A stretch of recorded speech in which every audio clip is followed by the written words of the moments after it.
Os sinos do convento tocaram pela última vez. No alto das colinas da Tessália, onde as oliveiras tremiam sob o vento de outono, um pequeno grupo de freiras se reunia dentro de sua capela desbotada. Rezavam sob afrescos rachados, santos cujos rostos haviam sido apagados pelo tempo e pela tristeza. No horizonte, chamas cintilavam. As bandeiras otomanas já eram visíveis, vermelhas como brasas dançando sobre as montanhas. As mulheres sabiam exatamente o que aquilo significava. Nenhum cavaleiro veio das cidades próximas. Nenhum soldado restava para defendê-las. Apenas o silêncio antes da conquista. A abadesa, irmã Helene de Lissa, ergueu-se diante do altar segurando um crucifixo de prata que havia resistido a um século de tempestades. Murmurou em voz baixa: se violarem nossos muros, mantenham seus votos dentro do coração. É o único lugar onde eles não podem alcançá-los. Mas ela estava enganada. Quando os exércitos do império alcançaram os portões do convento, votos, orações e santidade nada significaram diante da brutalidade que a história tentou apagar. As primeiras pedras caíram antes do pôr do sol. Os hinos que um dia ecoaram por aqueles corredores foram afogados por ferro e gritos. Os otomanos não desperdiçaram flechas em solo sagrado. Abriram os portões com fogo de canhão, um aviso e uma declaração. Para eles, um convento não era território santo, mas um símbolo de desafio, prova de que a cruz ainda ousava se erguer sobre terra conquistada. Lá dentro, as irmãs esconderam relíquias, cálices de prata, ícones bordados, fragmentos de ossos de santos sob o chão da capela. Acreditavam que, se seus corpos se perdessem, sua fé talvez sobrevivesse. Mas os soldados não buscavam tesouros, queriam evidências, provas de que haviam destruído não apenas exércitos inimigos, mas também o Deus deles. Ao cair da noite, as freiras sobreviventes foram levadas ao pátio. A luz das tochas transformava seus hábitos brancos em ouro e sombra. Disseram que seriam levadas ao Pachá, uma promessa que poucas viveriam para ver cumprida. O que aconteceu depois virou lenda, tão sombria que até cronistas da igreja evitaram descrevê-la. Ao amanhecer, o convento era cinzas. A fumaça subia do refeitório, onde as mulheres antes compartilhavam pão e silêncio. Bandeiras otomanas tremulavam no campanário, sinalizando às tropas próximas que a resistência havia terminado. Mas naquele pátio, algo inesperado ocorreu. Os soldados, que esperavam ouvir gritos, ouviram canto. Amarradas com cordas, as freiras começaram a entoar um hino, não de desespero, mas de desafio. Agnus Dei, Cordeiro de Deus que tirais o pecado do mundo. Suas vozes tremiam, mas não se quebravam. O capitão otomano, incerto se deveria rir ou silenciá-las, mandou trazer a abadesa. Helene ainda segurava o crucifixo prateado resgatado do altar. O capitão prometeu-lhe misericórdia.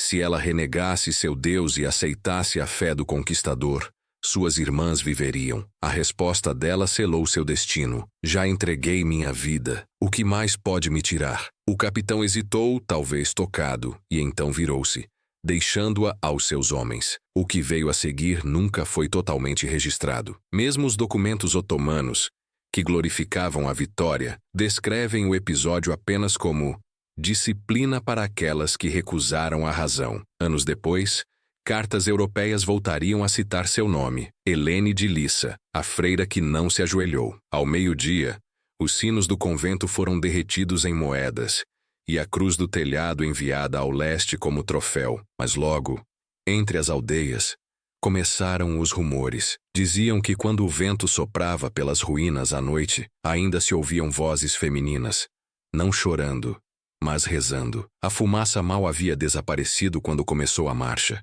O que restava da ordem, 22 mulheres em hábitos rasgados, foi levado em direção à costa, os tornozelos amarrados, vigiadas por cavaleiros otomanos. Não eram prisioneiras de guerra, mas símbolos de conquista, prova de que até os muros sagrados podiam cair. A jornada foi impiedosa. O sol queimava a estrada. As freiras, que jamais haviam saído do claustro, cambaleavam de sede e exaustão. Quando uma delas caía, outra levantava o véu para que os soldados não o pisassem. Um último gesto de dignidade em um mundo sem piedade. A abadesa estava morta, mas suas palavras ecoavam entre elas. Se não puderem segurar a cruz, segurem umas às outras. Após 7 dias, As cativas chegaram ao porto de Volos. Esperavam por elas galés otomanas, navios feitos não para conforto, mas para controle. Foram empurradas a bordo, os pulsos acorrentados a bancos de madeira, onde antes se sentavam escravos e criminosos. À medida que as velas captavam o vento, as costas da Grécia desapareceram no horizonte, junto com tudo o que conheciam. O supervisor da embarcação, Yusuf Aga, registrava cada item com precisão: cargas, especiarias, moedas, tecidos e cativas religiosas. Foi esse mesmo registro, descoberto séculos depois nos arquivos de Istambul, que confirmou uma história antes tida como lenda. A viagem até Constantinopla durou 12 dias. Tempestades açoitaram o convés, o sal queimava as feridas, a fome esvaziava os rostos, mas o que mais as quebrava não era a dor, era o silêncio. Ninguém lhes dirigia a palavra, exceto para dar ordens.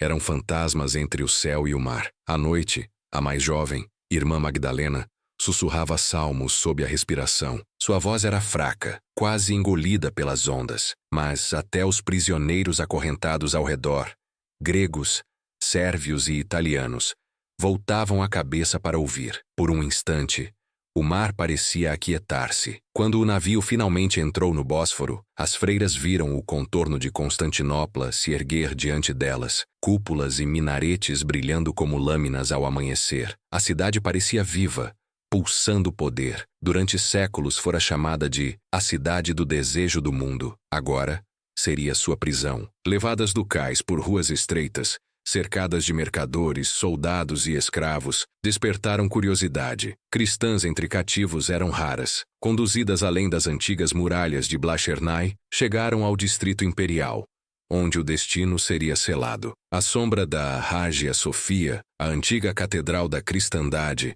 foram obrigadas a ajoelhar. Enquanto os chamados do muezim ecoavam dos minaretes, uma delas sussurrou: "Estamos em casa, mas já não é nossa." Antes do amanhecer, foram levadas a um pátio de mármore cercado por colunas imensas. Não era uma masmorra, mas o Divan Humayun, o Conselho Imperial, onde a vontade do sultão reinava soberana. Ali, prisioneiros não eram julgados por reis ou padres, mas pelo próprio império. A fé das freiras seria medida segundo as leis da conquista. No centro do salão, o grão-vizir observava em silêncio. À sua esquerda, escribas aguardavam com pena e pergaminho, prontos para registrar cada detalhe, nomes, idades, destinos. Essas anotações sobreviveriam aos séculos, manchadas por cera e tempo. As irmãs, de olhos baixos e hábitos rasgados, ouviram a tradução da sentença. O sultão concedia misericórdia sob uma condição: quem aceitasse a conversão teria novo nome, alimento e abrigo no palácio. Quem recusasse enfrentaria a disciplina da fé, expressão que podia significar prisão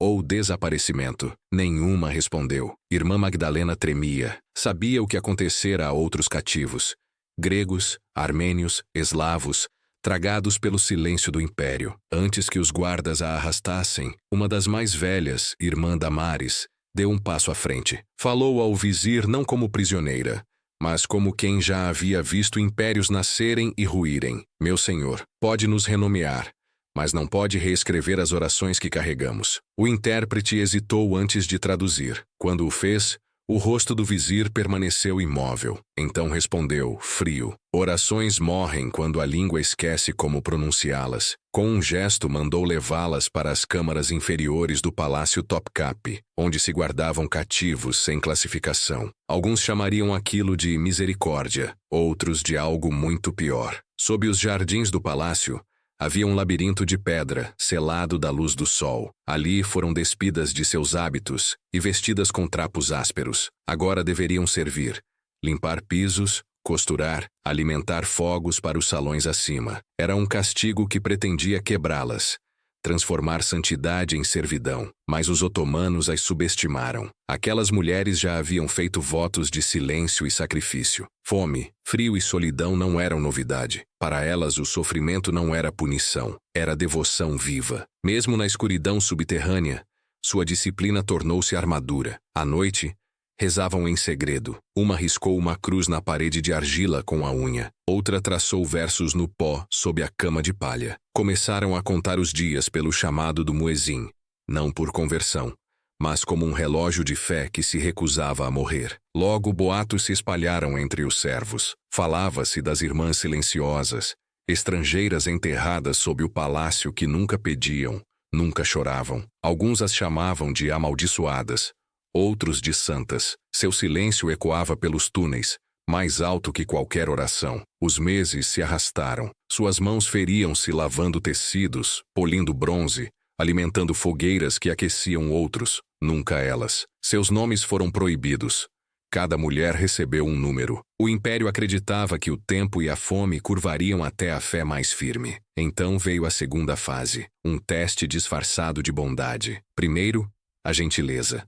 Enviaram comida, óleo, tecidos finos. Homens instruídos do palácio foram até elas, falando com doçura, oferecendo descanso, liberdade, até amizade. Nosso Deus e o de vocês não são inimigos, disse um imã. Aprendam nossa língua e serão livres. Mas sabiam o que aquela liberdade custava: o esquecimento. E esquecer era o único pecado que não podiam cometer. Magdalena, antes frágil, tornou-se o centro da força delas.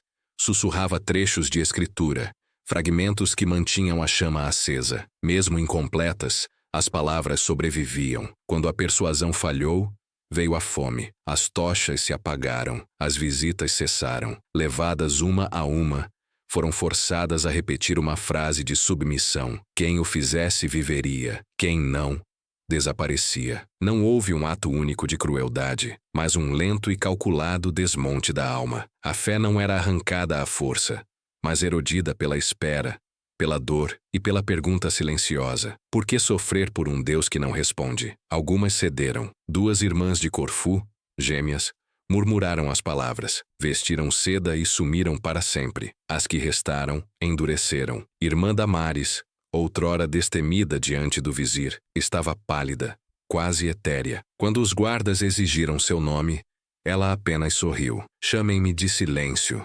Daí em diante, nenhuma delas falou outra vez com seus algozes, e nesse silêncio, reconquistaram o que o império julgava ter tomado: o controle. Oficialmente foram registradas como cativas improdutivas. Para os otomanos, fracassos de conversão. Para a história, tornaram-se algo maior, prova viva de que a fé podia sobreviver onde muros e correntes não. Quando a primavera voltou aos jardins do palácio, apenas 11 das 22 ainda viviam. Chamavam-nas de fantasmas em trapos, mas os servos juravam ouvir, nas madrugadas, um cântico distante vindo das profundezas, o mesmo hino entoado quando o convento ardia. Nas catacumbas, encontraram um arco selado por pedra e pó, transformaram-no em refúgio e depois em santuário. Usaram pedaços de cerâmica como castiçais e um retalho de linho como altar. De um caco de espelho, moldaram uma cruz. Ali à noite, reuniam-se, sem hinos nem sermões, apenas lembranças.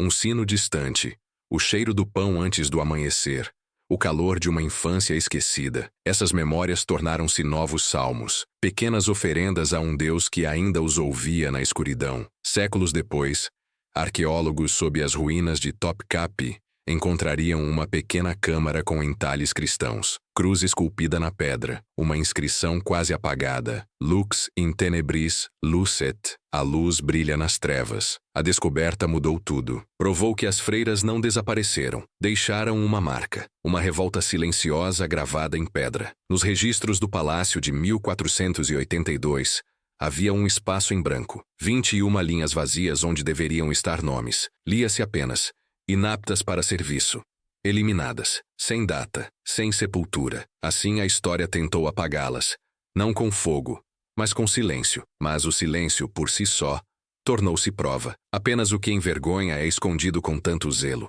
Anos depois, um diário otomano mencionou mulheres estrangeiras que recusaram submeter-se e desapareceram sob os alicerces do palácio. Cartas venezianas falavam das freiras que não se curvaram à vontade do sultão. O último registro de Irmã Magdalena viria décadas depois, de um peregrino italiano. Ele contou ter ouvido, através de um servo, a história de uma mulher que cantou para seu Deus até o momento em que selaram o quarto. Seu nome não foi dito, mas o hino permaneceu, gravado na pedra, sobrevivendo ao tempo. Com o passar dos séculos, as lendas persistiram. Servos e escravos diziam que, nas noites de lua cheia, o ar das galerias inferiores tornava-se frio e cheirava a incenso, embora nenhuma chama ardesse. Em 1712, um diplomata francês escreveu sobre um mito proibido entre os empregados do palácio, o de mulheres cristãs que haviam cantado até o céu. Chamou-o de superstição, mas as paredes já haviam contado a verdade. A capela está em ruínas agora, mas as inscrições permanecem. Preces desbotadas gravadas na pedra, sussurros de mulheres que se recusaram a ser esquecidas. Em seu silêncio, ainda falam. E se você ouviu sua história esta noite, deixe que ela permaneça com você. Comente o que sentiu ao testemunhar o que elas suportaram. E se quiser ouvir mais vozes soterradas pela história, siga conosco, porque certas verdades merecem ser lembradas. Não importa o quanto o tempo tente sepultá-las.